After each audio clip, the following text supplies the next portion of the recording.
So what we want to do for this piece copy is not disable the properties. We want to have access to them. So we have to find a way to integrate this piece copy in this piece copy. So how do you do that? We can define an editor. Since we have the editor here already, we can define one. So when we pull this down, we defined we create an editor for it, and we display its inspector and all that good jazz. So let me show how that's done. So we need an onDisable. Let's say I'm not Mr. Typing. So we can destroy the editor. So this is how we do it. So we create an editor. We can actually create a more specific editor. We can create a piece copy editor, and then we don't need to cast if we have changes we need to make. So in OnEnable, we get a piece copy, the editor, and we do an editor create. All right, and we're going to be creating an editor. I think this is how you do it. From this object. I think this is how you do it. I actually just did this in a editor window with reorderable lists.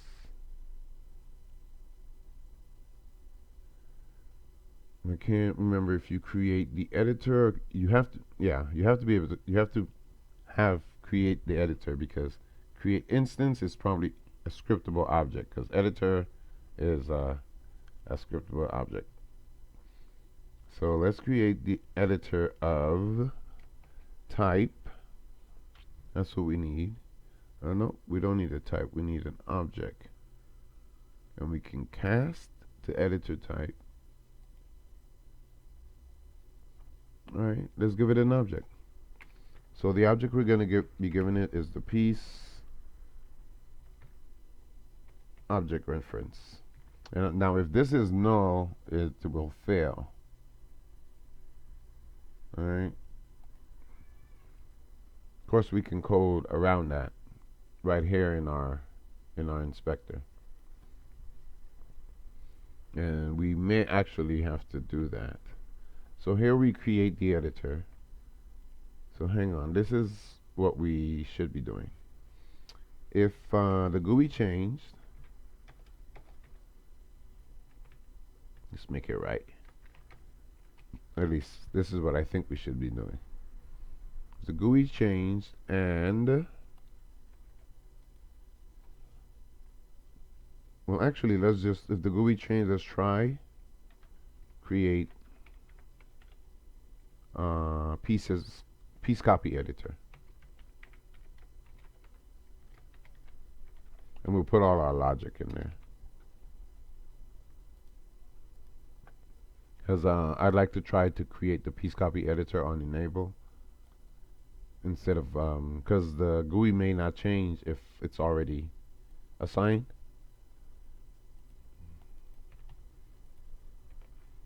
So in here we try to create our piece copy editor, and we'll run down the sequence of events. So if it's not null,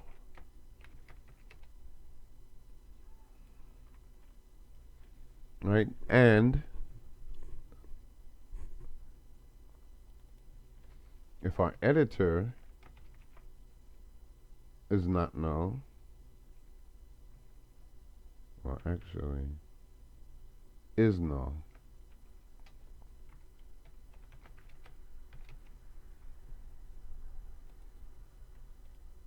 then we create the editor.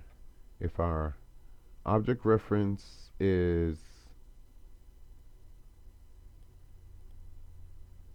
is not existing, then we check again if we have a piece copy editor. If we do have a piece copy editor, we're gonna destroy it. And as we're writing editor script, destroy immediate is what you'd want to do. The destroy method in the mono behavior is probably never called when you type it in the code. So if I'm running through my shoot the ship down method here and the ship is blown up, now I want to destroy the ship, and I call destroy on the ship, the ship is not destroyed right here. I can actually do other things with the ship in the method. Unity decides when the ship is actually gonna destroy. You kind of sort of are queuing the ship up for destruction, but I mean you wouldn't want to reference it outside of the method again, but you can still perform more behaviors on the ship inside the method because it's not going to be destroyed when this method is called. Unlike most other methods and statements in C#. So this is one of the rare exceptions. It's like a deferred execution call, like the link queries. Anyway, let's get that back up. Cool. So we want to destroy that if it's there,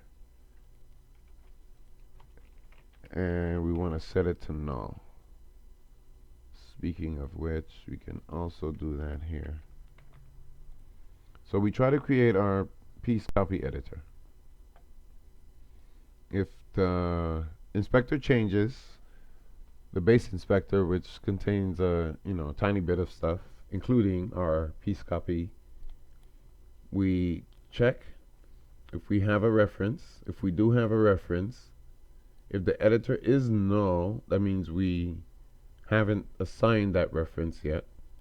We create the editor for it, and then it stays like that. If we don't have a reference, then our piece copy is going to be null regardless. So even when we're running through the inspector, our piece copy will always be null once we don't have a reference. So, and then when we do have a reference, our piece copy will be set once and maintained, else we destroy it immediately. And let's pull this out, extract the method that's called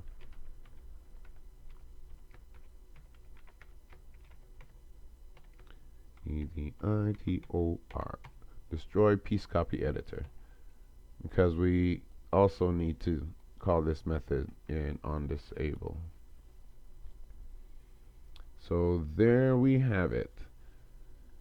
So this way we won't need to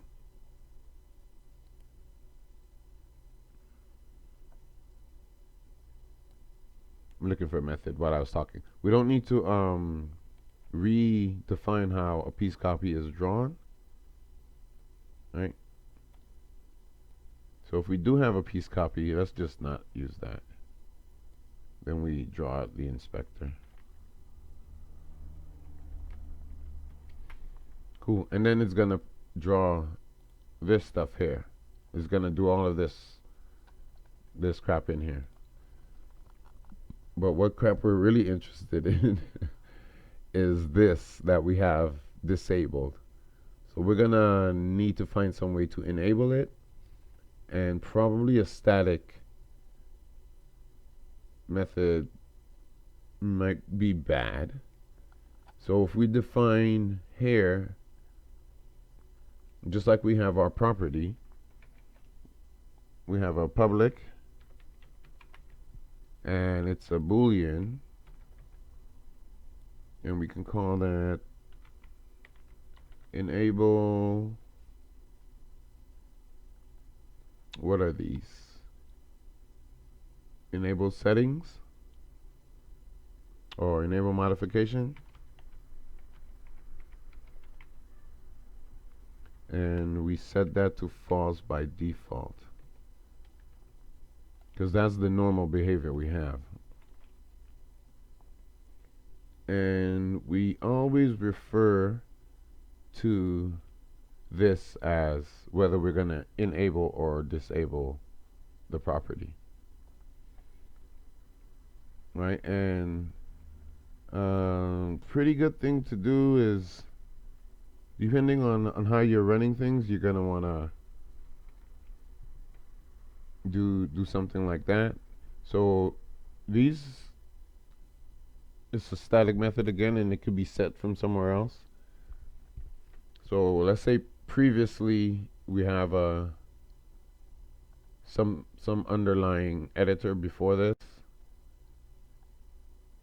Then using this type of behavior, either or one of them, I'm not really sure, will let you set these things from somewhere else,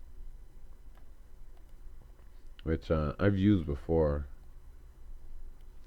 So just figured I'd mention that. You may not always want to just let this one thing handle them. For instance, if Unity naturally disables the inspector for any reason, and this is the only call it runs into, and it's enabled, these fields will be enabled. And, things may not go right. But saying that, yeah, let's use whatever the enable is set to, and let's also use our modification, will ensure that Unity still has control over the presentation, the final say, I would say.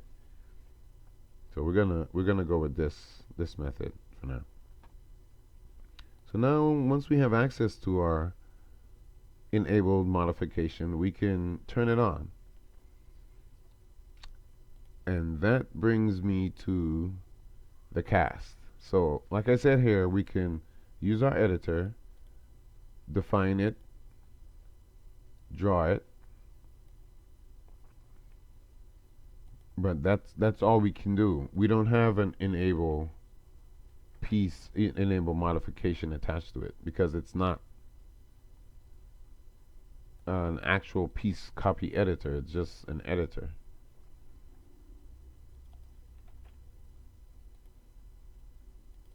So now we can do things, right? And of course, we're gonna need good old casting to see us through, which is not a problem. So once we got a reference here, and the reference is, as our reference, we have properties we can enable and disable. Right? So that's on the piece creator. So now if we go back to Unity and we'll check them out. So each one of these should be disabled except this one. Well, not in here. I think if we select them from out here. So let's check it out. So here's the piece copy, the one from 5. So if we change it, oh, we didn't update and apply our property references. But nevertheless, this is from 5. Right? So this one does update and change its references. So it does, right? So it's now a ramp. If we come here, we'll see the changes reflected here. We can't change this yet because we didn't. So how come we can't change these? What's going on here? You're driving me nuts. Oh, they're being generated by those classes that we defined. Yeah, and that's what we don't want. We want this behavior. You can't beat that. But we still want